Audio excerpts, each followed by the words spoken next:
Okay, so here we have a Mueller Centurion that is very difficult to operate. We tried to turn it and it does operate, but it's very hard. It seems to be getting water up into the bonnet. So we're gonna go ahead and take that apart real quick.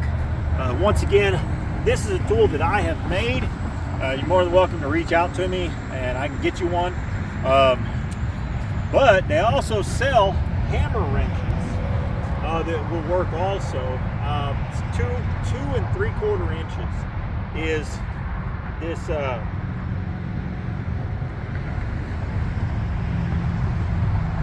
hexagon. It's 2 3/4 inches, so it's 6-sided. Now, hold down nuts are almost always on the Mueller Centurion with the open left. It's always going to be on Mueller Centurions or Mueller Improves, Mueller Standards. If they're open left, same thing with Clow medallions. If they're open left, then it's going to be reverse threads. So here, I use my hammer here. That was a little stiff, but not too bad. Sometimes I've had to put a cheater bar on here and have somebody pull on it while I beat the fire out of it to get it to break loose. Fortunately, not a problem today. All right, so see, that's dry, and I know this has been operated and lubricated regularly lately, so that tells me the oil is indeed leaking out. So I'll set that over here in a nice dry spot. Put that tool down. Let's go ahead and pull this operating nut off. Now, there's a couple things that could be causing that oil to leak out. I'm going to check them both here in just a little bit.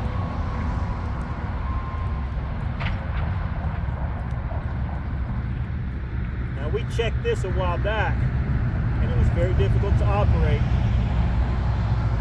But I knew we weren't going to have any hard freezes between now and then, so I just left it alone and decided to come back. The reason I do that is it gives a chance for the water to drain out. But if you are expecting it to freeze or anything like that anytime soon, you want to go ahead and take care of that. You definitely don't want water freezing.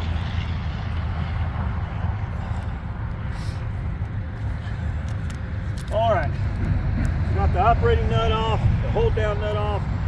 Now, 8 bolts takes off the bonnet bolt.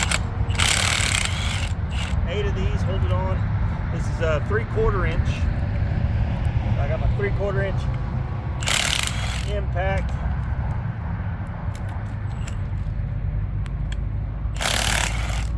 Like I said, not sponsored by Milwaukee by any stretch of imagination, but their red and black tools match my truck, so.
This isn't leaking water through the seat or having any other problems other than being difficult to operate. So because of that, I don't worry about turning the water off. The gate valve's right there. I could turn the water off for some extra safety, but it's really, all I'm doing is working on the top side, and so it's not an issue. Water pressure should hold the valve closed, just like it would if this got hit and broke over. Alright, so I've talked about this before. Sometimes they're difficult to get moving. There we go. I don't know if you could hear that change or not, but it changed. Now I should be able to do this. All right. So, a couple things I'm going to check. First thing is that brass sleeve.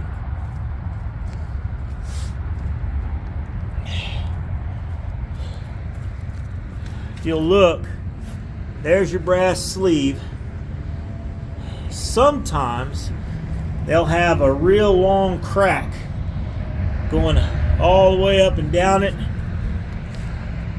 Or you'll see it like down here, that's nice and recessed like it's supposed to be where it's crimped on. But sometimes you'll see them like bubbled out there. And if they're bubbled out, they're going to let water through. So we know not having a problem here, that's good. If it did, I would need to replace the entire upper stem, which I could do by just getting to that traffic coupling there, pulling the pin out and sliding that stem up, putting a new one in. But I don't have to do it.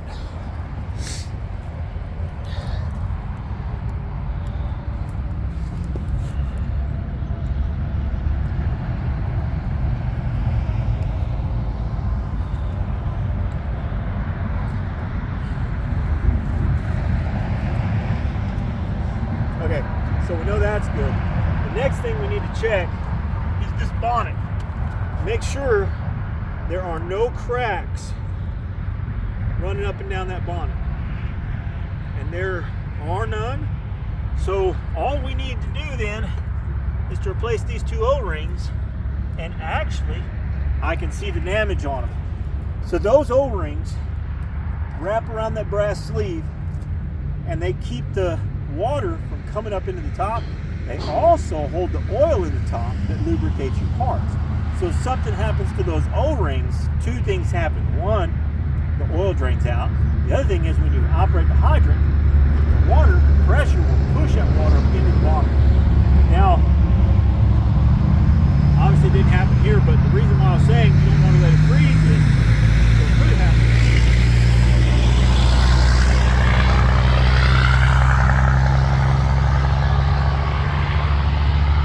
What could happen is, let's say the O-ring was a little bad or there was a crack in the brass.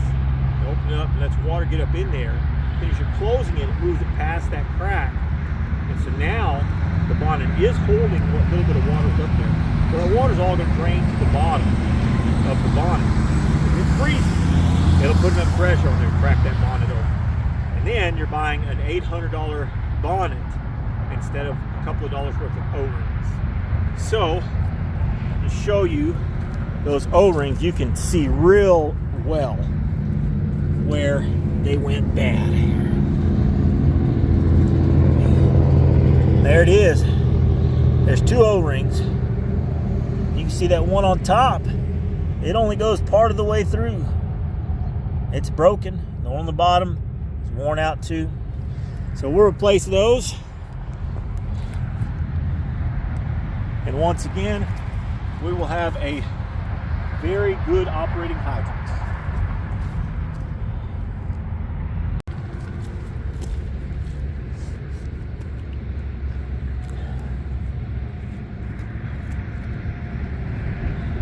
Okay, so we're going to go ahead and pull those O-rings out. We've got two brand new O-rings to put back in there once that's done. You want to be very careful to just put pressure on the O-ring and not the sides of the bonnet. You don't want to scratch that surface. And this O-ring has chips taken out of it in a bunch of different places. So this one, although it was fully intact, still, I shouldn't say fully intact, but it's pretty rough. It was a full circle, but it was still not doing its job, obviously. Now the second one is going to be way easier to pull out because it's, well, maybe not. It's coming out in pieces. There's one piece. I guess it was easier getting the other one because it was all together. And here's the other piece. Man, there. there's the piece that had broken off. It's covered in gunk, nastiness. Anyway, fortunately that is out of our way. We can get back to work here. So, fold these kind of like a taco once they get down inside. That'll help you get them in there. I find it easier to put the first one in the groove closest to me, and then that groove will be filled up and it won't catch the second one as I push it down in there. That's in there nice and smooth. This next one in there.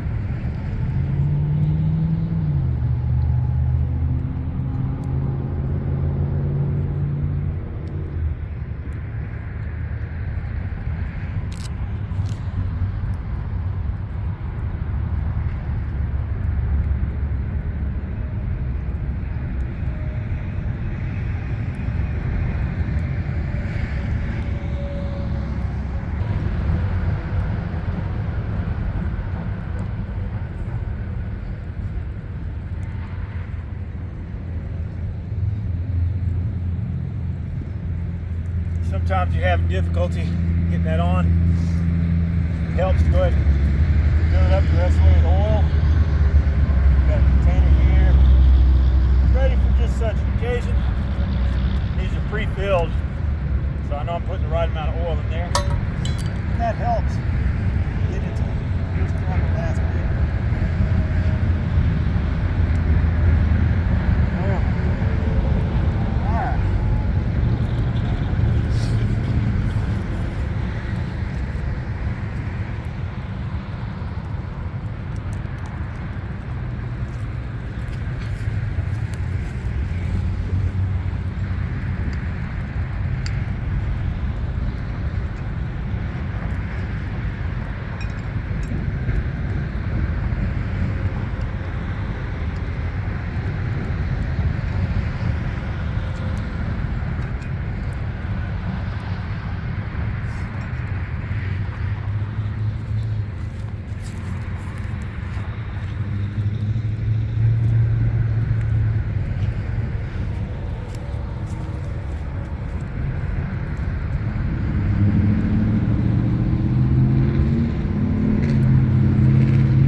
operating it up and down a little bit helps to get that oil over the threads, get it all up inside that operating nut.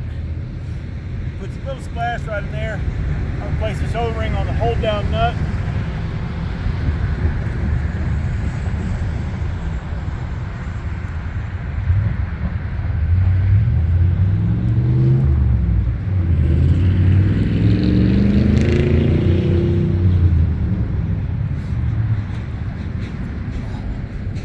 You always want to put this hold down nut on there before you tighten up the bonnet bolts.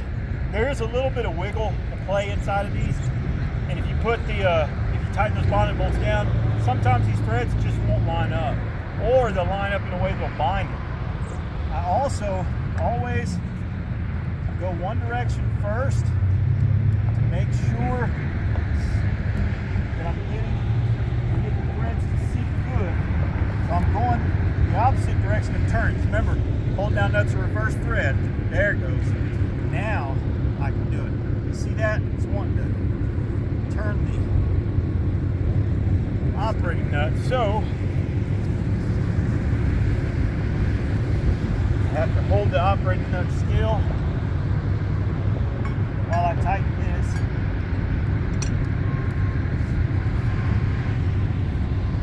Not a big deal, but it does happen sometimes.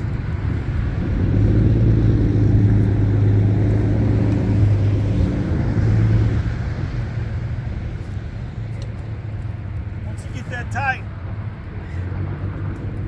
just a couple of whacks.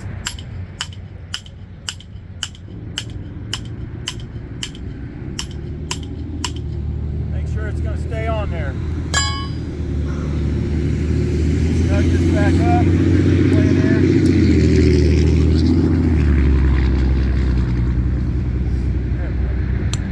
Now we can tighten these bolts. It's intact, 3/4, 8 of them.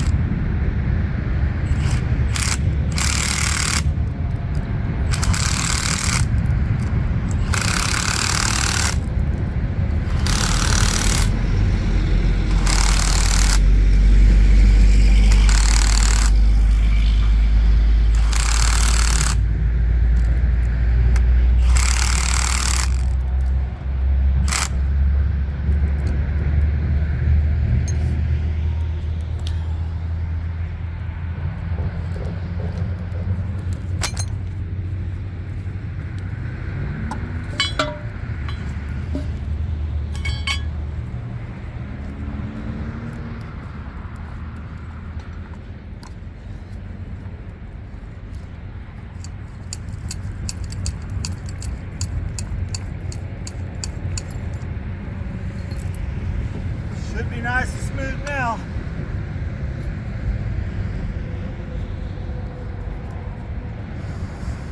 That's much better.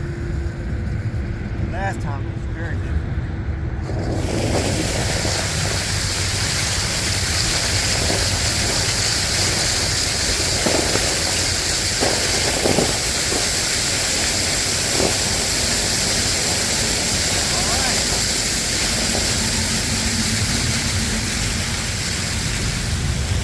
Water coming up through the bonnet. Good shape. So it's pretty easy to see why that was leaking oil. A couple of dollars, about 20 minutes, you have it all repaired and ready to go.